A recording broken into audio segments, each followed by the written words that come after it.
बिस्मिल्लाहिर्रहमानिर्रहीम अस्सलाम वालेकुम एवरीवन की हाल है ठीक ठाक हो। उम्मीद करते हैं तुम सारे भैन भरा ठीक ठाक होंगे। अल्लाह पाक दे फजल नाल असी भी ठीक ठाक हाँ जी, शुक्र अल्हम्दुलिल्लाह। असी करने जा रहे हैं जी अज का एक खूबसूरत जा अच्छा जा प्यारा जा खूबसूरत जी सुबह के नाल व्लॉग शुरू। ठीक है, बहुत खूबसूरत जा मौसम हो गया जी, ठंडा ठंडा एकदम सर्दियाँ आ गई जी। तो सर्दी बहुत ज़्यादा हो गई एकदम आके, हली होर बारिश का इम्कान है। देखो और बारिश होने के बाद होर कितनी सर्दी हो जाती है कि मौसम एकदम तब्दील हो गया है। ज़रा सा चेंजिंग आ गई है मौसम के। सुबह सुबह के वक्त ज़रा ठंड होंगी, दिन के वक्त थोड़ा जहा मौसम नॉर्मल हो जाता है। तो असी करना है जी अपना व्लॉग भी शुरू एक खूबसूरत जी सुबह के नाल।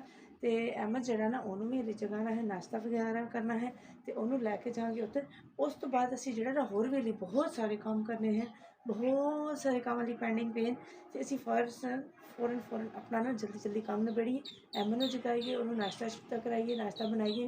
हाय कितनी प्यारी चिड़ी बोल रही, आवाज़ तैयारी होगी ना? हाँ जी, बहुत खूबसूरत है। चली गई है उड़ती उड़ती, नज़दीक होने मैं तुम दिखा दी थी। बहुत ही प्यारी है, बहुत ही खूबसूरत जी सुबह। तो खूबसूरत जी सुबह के नाल असी भी आए हैं तुहाडे कोल। ते तुसीं करना है सानू लाइक कमेंट ते शेयर, चैनल को करना है सबसक्राइब, बैल आइकन प्रेस करना तो बिल्कुल भी नहीं भूलना, ठीक है जी। तो साढ़े नाल रहना है, कितने भी नहीं जाना, स्किप तो बिल्कुल भी नहीं करनी। हाँ जी बिल्कुल साढ़े नाल रहना। तो इस खूबसूरत जी सुबह के नाल असीं फटाफट अपने काम को भी करी, सर्दी लगन लगी सी। ते अज मैं भी ना थोड़े जे जेह्ड़े कोई पे सी ना अगला कोई एक सूट वो पा लिया, वो भी छोटा हो गया देखो। हुण होर लैण दे हल्ली पैसे को नहीं है। तुसीं सारे सपोर्ट करो ना भैन भरा, फिर असीं सर्दियों के कपड़े भी लवांगे। फिलहाल को नहीं सी ले। तो फटाफट चलते हैं जी अपने कम्मा कुम्मा, कम कुम करिए, झाड़ू झाड़ू लाइए टाइम नाल, क्योंकि सूरज जो वो भी आ रहा है आस्ता आस्ता। सूरज की रोशनी तेज़ होने तो पहला मतलब हली हल्का फुल्का सूरज तेज़ होने तो पहला फटाफट झाड़ू झाड़ू लाइए, फिर नाश्ता बनाइए, अहमद को जगाइए, जगा के स्कूल लैके जाइए। फिर साढ़ा ड्यूटी टाइम दूजा शुरू हो जाना है, अहमद के दादो घर भी जाना है, उत्थे नाल जाके तुहाडे नाल सारा कुछ शेयर करांगी, ठीक है। तुसीं नहीं किते जाना, साडे नाल रहना, ये प्रॉमिस तुसीं करना है, ठीक है, स्किप बिल्कुल नहीं करना। चलो जी चलते हैं जी, करते हैं अपना अगला काम शुरू, अज का व्लॉग स्टार्ट करते हैं जी।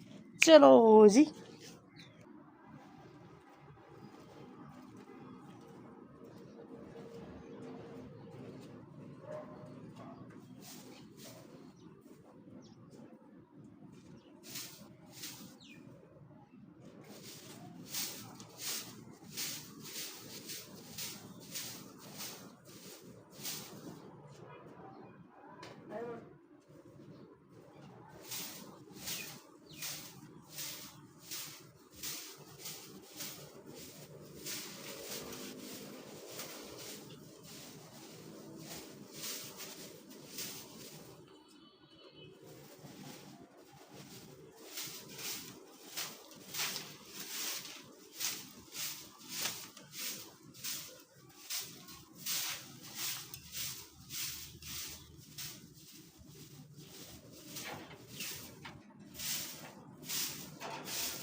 ਅਸੀਂ ਆ ਗਏ ਹਾਂ ਜੀ ਫਿਰ ਵਾਪਸ ਤੁਹਾਡੇ ਨਾਲ ਗੱਪਸ਼ਪ ਲਾਉਣ। ਤੇ ਸੁਬਾਹ ਕਿ ਚਲੇ ਗਏ ਅਸੀਂ ਕੰਮ ਕਰਨ। ਸਰਦੀਆਂ ਸ਼ੁਰੂ ਹੋ ਗਈਆਂ। ਸਰਦੀਆਂ ਵਿੱਚ ਟਾਈਮ ਦਾ ਪਤਾ ਹੀ ਨਹੀਂ ਲੱਗਦਾ। ਇਸ ਟਾਈਮ ਜਿਹੜਾ ਟਾਈਮ ਅੱਗੇ ਟੁਰ ਜਾਂਦਾ ਹੈ। ਹੁਣ ਤਾਂ ਸੁਬਾਹ ਦੇ ਕੰਮ ਮੁਕਾਉਂਦੇ ਜਿਹੜਾ ਦੁਪਹਿਰ ਹੋ ਗਈ ਪਤਾ ਨਹੀਂ ਲੱਗਾ। ਹੁਣ ਰੋਟੀ ਦਾ ਮੈਂ ਕਿਹਾ ਬੰਦੋਬਸਤ ਕਰ ਲਵੀ, ਰੋਟੀ ਪਕਾ ਲਈ ਮਾੜੀ ਮੋਟੀ। ਸਾਲਣ ਤਾਂ ਹੈ ਕੋਈ ਨਹੀਂ, ਹਾਲੇ ਰੋਟੀ ਪਕਾ ਲਵੀ। ਅਹਿਮਦ ਦੇ ਬਾਬਾ ਨੇ ਆਉਣਾ ਸੀ ਕੰਮ ਤੋਂ ਰੋਟੀ ਖਾਣ ਵਾਸਤੇ। ਅਹਿਮਦ ਦੀ ਵੀ ਤਬੀਅਤ ਕੋਈ ਨਹੀਂ ਠੀਕ, ਬੁਖਾਰ ਹੌਲੀ ਹਟ ਨਹੀਂ ਰਿਹਾ। ਉਹ ਦੇਖੋ ਹਲੇ ਵੀ ਧੁੱਪ 'ਚ ਲੇਟਿਆ, ਕਹਿੰਦੇ ਅੰਦਰ ਠੰਡ ਲੱਗ ਰਹੀ। ਪਹਿਲੇ ਇੱਧਰ ਲੇਟਿਆ ਸੀ, ਇੱਧਰ ਠੰਡ ਲੱਗੀ, ਤੇ ਹੁਣ ਉੱਧਰ ਚਲਾ ਗਿਆ ਜੀ। ਉਹ ਬੈਠੇ ਆ ਤੇ ਕੰਮ ਕੁਮ ਜਿਹੜਾ ਨਾ ਉਹ ਕਰਦੇ ਹਲੇ ਵੀ ਕੁਛ ਕੰਮ ਪੈਂਡਿੰਗ ਰਹਿ ਗਿਆ। ਲੇਕਿਨ ਇਹ ਕਿ ਫਿਰ ਵੀ ਟਾਈਮ ਦੇਖ ਲਓ, ਸਰਦੀਆਂ ਆ ਗਈਆਂ। ਵਾਕਈ ਪਤਾ ਲੱਗ ਰਿਹਾ ਜੀ ਸਰਦੀਆਂ ਆ ਗਈਆਂ। ਤੇ ਕੁਛ ਆ ਸੀ ਕੰਮ ਕਰਨੇ ਵਾਲਾ ਮਾੜਾ ਮੋਟਾ ਨਿੱਕਾ ਮੋਟਾ ਆਹ ਕੀਤਾ ਕੰਮ ਕਰ ਕੁਰ ਕੇ। ਤੇ ਹੁਣ ਜਿਹੜਾ ਨਾ ਮੈਂ ਫਟਾਫਟ ਆਟਾ ਗੁੰਨ ਕੇ ਮੈਂ ਟਾਈਮ ਦੇਖ ਕੇ ਮੈਂ ਤਾਂ ਪਰੇਸ਼ਾਨ। ਮੈਂ ਤਾਂ ਇੰਨਾ ਟਾਈਮ ਹੋ ਗਿਆ, ਸਰਦੀਆਂ 'ਚ ਪਤਾ ਹੀ ਨਹੀਂ ਲੱਗਣ ਲੱਗਾ ਟਾਈਮ ਐ ਗੁਜ਼ਰਦਾ ਪਿਆ। ਸੈਕਿੰਡ ਹਾਰ ਜਾ ਰਿਹਾ, ਘੰਟੇ ਦਾ ਟਾਈਮ ਸੈਕਿੰਡ ਹਾਰ ਭੱਜਦਾ ਜਾ ਰਿਹਾ। ਸੁਬਾਹ ਦੇ ਕੰਮ ਕਰੋ, ਦੁਪਹਿਰ ਦਾ ਟਾਈਮ ਦੁਪਹਿਰ ਦਾ ਕੰਮ ਕਰੋ, ਸ਼ਾਮ ਦੇ ਟਾਈਮ ਸ਼ੁਰੂ ਹੋ ਜਾਂਦਾ। ਹੁਣ ਮੈਂ ਕਿਹਾ ਫਟਾਫਟ ਜਨਾ ਰੋਟੀ ਦਾ ਕਰੀਏ ਬੰਦੋਬਸਤ, ਕਿਉਂਕਿ ਇਸ ਤੋਂ ਪਹਿਲਾਂ ਕਿ ਅਹਿਮਦ ਦੇ ਬਾਬਾ ਆ ਜਾਣ। ਫਟਾਫਟ ਨਾ ਰੋਟੀ ਦਾ ਕੁਝ ਅਰੇਂਜ ਕਰਕੇ ਰੱਖ ਲਈਏ, ਕਿਉਂਕਿ ਉਹਨਾਂ ਕੰਮ ਤੋਂ ਆਉਣਾ, ਭੁੱਖ ਲੱਗੀ ਹੋਣੀ ਹੈ ਡਾਢੀ। ਤੇ ਅਹਿਮਦ ਜਿਹੜਾ ਉਹ ਲੇਟਾ ਪਿਆ ਨਾਲ। ਅਹਿਮਦ ਦੇ ਮਾਣੋ ਵੀ ਆ ਕੇ ਲੇਟ ਗਈ ਹੈ। ਇਹ ਦੇਖੋ ਮਾਣੋ ਵੀ ਆ ਦੇਖੋ, ਦੋਵੇਂ ਹੁਣ ਮੌਜ ਨਾਲ ਲੇਟੇ। ਮਾਣੋ ਖੇਡ ਰਹੀ ਹੈ, ਅਹਿਮਦ ਸਾਹਿਬ ਉਹਨੂੰ ਦੇਖ ਰਹੇ। ਆਹ ਦੇਖੋ ਜੀ ਮੌਜਾਂ ਕਰ। ਤੇ ਹੁਣ ਜਿਹੜਾ ਨਾ ਅਸੀਂ ਅੰਦਰ ਚੱਲੀਏ, ਆਟਾ ਅੱਗੇ ਗੁੰਨਿਆ ਸੀ, ਸੈੱਟ ਹੋ ਗਿਆ ਹੋਣਾ। ਹੁਣ ਚੱਲ ਕੇ ਨਾ ਰੋਟੀ ਕੋਈ ਪਕਾਈਏ, ਟਾਈਮ ਨਾਲ ਪਕਾ ਕੇ ਰੱਖ ਲਈਏ। ਇਸ ਤੋਂ ਪਹਿਲਾਂ ਕਿ ਅਹਿਮਦ ਦੇ ਬਾਬਾ ਆ ਜਾਣ ਤੇ ਫਿਰ ਉਹ ਗੁੱਸਾ ਕਰਨਗੇ, ਮੈਂ ਲੇਟ ਹੋ ਜਾਵਾਂਗਾ। ਕਿਉਂਕਿ ਕੰਮ ਤੋਂ ਫਿਰ ਤੁਹਾਨੂੰ ਪਤਾ ਟਾਈਮ ਥੋੜ੍ਹਾ ਜਿਹਾ ਦਿੰਦੇ ਨੇ ਰੋਟੀ ਵਾਸਤੇ। ਤੇ ਇਸ ਵਜ੍ਹਾ ਫਟਾਫਟ ਜਿਹੜਾ ਨਾ ਚੱਲਦੇ ਆ ਅੰਦਰ, ਰੋਟੀ ਦਾ ਕਰਦੇ ਬੰਦੋਬਸਤ। ਜਿਸ ਟਾਈਮ ਆਵਣਗੇ ਫਿਰ ਤੁਹਾਡੇ ਨਾਲ ਸ਼ੇਅਰ ਕਰਾਂਗੇ, ਕਿਉਂਕਿ ਆਉਂਦੇ ਪਹਿਲਾਂ ਉਹਨਾਂ ਆਉਣਾ ਫਰੈਸ਼, ਫਿਰ ਉਹਨਾਂ ਖਾਣੀ ਰੋਟੀ, ਫਿਰ ਤੁਹਾਡੇ ਨਾਲ ਸ਼ੇਅਰ ਕਰਾਂਗੇ ਜੀ ਕਿ ਆ ਗਏ ਜੀ ਕੰਮ ਤੋਂ। ਲਓ ਜੀ ਮੈਂ ਆਈ ਹਾਂ ਇਸ ਟਾਈਮ। ਆਹ ਦੇਖ ਲਓ ਦਾਤਰੀ ਮੇਰੇ ਹੱਥ 'ਚ। ਕੋਈ ਨਾ ਇੱਥੇ ਬੂਟੀ ਬਾਟੀ ਕੋ ਘਾਹ ਘੂ ਵੱਢਣ, ਮੈਂ ਕੋਈ ਨਾ ਲੈ ਕੇ ਜਾਈਏ ਘਾਹ ਸ਼ਾ ਖਰਗੋਸ਼ਾਂ ਵਾਸਤੇ। ਸਾਡੇ ਖਰਗੋਸ਼ ਨਾਲ ਅੱਜ ਭੁੱਖੇ। ਹੋਰ ਕਿਧਰੇ ਮੈਨੂੰ ਘਾਹ ਨਹੀਂ ਨਜ਼ਰ ਪਿਆ ਆਉਂਦਾ। ਇੱਥੇ ਮਾੜਾ ਜਿਹਾ ਦਿਸਿਆ, ਮੈਂ ਕਿਹਾ ਇੱਥੋਂ ਘਾਹ ਪੱਟ ਲਵੀ। ਘਾਹ ਪੱਟ ਲਵੇ, ਕੋਈ ਥੋੜ੍ਹੀ ਜਿਹੀ ਬੂਟੀ ਪੱਟ ਲਵੇ, ਚਲੋ ਖਾ ਲੈਣ ਨੂੰ, ਢਿੱਡ ਭਰਨ ਜਾਏਗਾ। ਇੱਥੋਂ ਆਈ ਹਾਂ ਜੀ ਜੰਗਲ ਬੇਬਾਨ 'ਚੋਂ। ਇੱਥੇ ਥੋੜ੍ਹਾ ਜਿਹਾ ਘਾਹ ਹੈ, ਇਹ ਮੈਂ ਲੈਣਾ ਹੀ। ਹੁਣ ਮੈਂ ਇੱਥੋਂ ਘਾਹ ਪੱਟ ਕੇ ਲੈ ਕੇ ਚੱਲੀਏ, ਫਿਰ ਬਾਕੀ ਤੁਹਾਡੇ ਨਾਲ ਸ਼ੇਅਰ ਕਰਾਂਗੇ ਵਾਪਸ। ਠੀਕ ਹੈ ਜੀ, ਚੱਲਦੇ ਹਾਂ ਫਿਰ। ਹੈ ਜੀ ਮੈਂ ਥੋੜ੍ਹੀ ਜਿਹੀ ਬੂਟੀ ਤੇ ਥੋੜ੍ਹਾ ਜਿਹਾ ਘਾਹ ਪੱਟ ਲਿਆ। ਦਾਤਰੀ ਵੀ ਮੇਰੇ ਹੱਥ 'ਚ ਹਾਚੀ ਹੈ, ਆਹੋ ਹਾਚੀ ਹੈ। ਮੈਂ ਕਿਤੇ ਦਾਤਰੀ ਰਹਿ ਨਾ ਜਾਏ। ਤੇ ਹੁਣ ਮੈਂ ਚੱਲੀਏ ਘਰ ਖਰਗੋਸ਼ਾਂ ਵਾਸਤੇ ਲੈ ਕੇ। ਖਰਗੋਸ਼ ਭੁੱਖੇ ਹਨ, ਹਜ਼ਾਨਾ ਹੋ ਗਈਆਂ ਮਗਰਬ ਦੀਆਂ ਸ਼ੁਰੂ, ਤੇ ਹਾਲੇ ਤੱਕ ਸਾਨੂੰ ਪਕਾਉਣੇ ਦਾ ਕੋਈ ਪਤਾ ਨਹੀਂ। ਪਤਾ ਨਹੀਂ ਕੀ ਵੜ ਗਿਆ।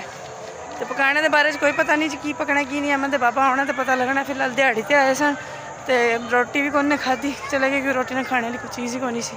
ਤੇ ਹੁਣ ਚੱਲੀਏ ਘਰ, ਬੂਟੀ ਵੱਢ ਕੇ ਲੈ ਆਏ, ਚੱਲ ਕੇ ਆਪਣਾ ਕੰਮ ਕਰੀਏ।